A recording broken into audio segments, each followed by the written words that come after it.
Bonsoir à tous, je vais vous parler dans cette vidéo de mes tests pour effectuer des moules pour la résine époxy. J'ai vu sur internet dans un premier temps qu'il fallait utiliser du silicone. Donc moi j'ai utilisé celui-ci, il est découpé parce qu'en fait j'ai pris ce que j'avais dans le garage et je n'avais pas le pistolet sur moi. Donc pour le premier test j'ai fait silicone plus farine. Voilà, farine alimentaire.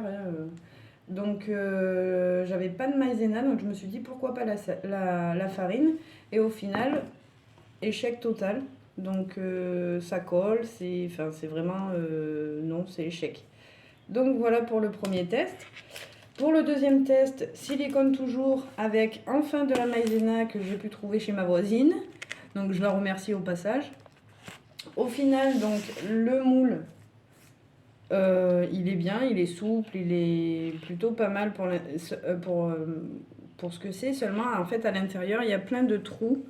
Voilà, je peux le retourner comme ça. On voit vraiment, il y a beaucoup de défauts. Ce qui fait qu'une fois que la résine sera coulée et démoulée, je vais être obligée de la poncer pour que ce soit lisse.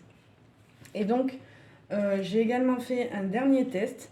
Donc, toujours du silicone. Le silicone que j'ai versé dans une bassine d'eau savonneuse, donc du liquide vaisselle plus précisément. Et du coup, je l'ai tout simplement étalé, cette fois-ci avec des gants parce que sinon ça colle partout. Donc, je l'ai étalé dans ce sens parce que dans l'autre sens, ça fonctionnait pas. Donc, vu de l'intérieur, je ne sais pas si je vais pouvoir vous montrer. Ça paraît lisse. Donc on verra au démoulage, seulement c'est toujours en cours de séchage. Donc pour le moment, je ne pourrai pas vous dire le résultat. Voilà, donc je pense quand même pour moi que la solution va être d'acheter des moules tout prêts. Et puis ce sera le plus simple. Bon, malheureusement, c'est pas économique. Après, soit on a des défauts, soit on prend un peu de temps, on ponce la résine et puis on verra bien. Je prendrai ma décision sur le moment. Voilà, merci à tous, bonne soirée.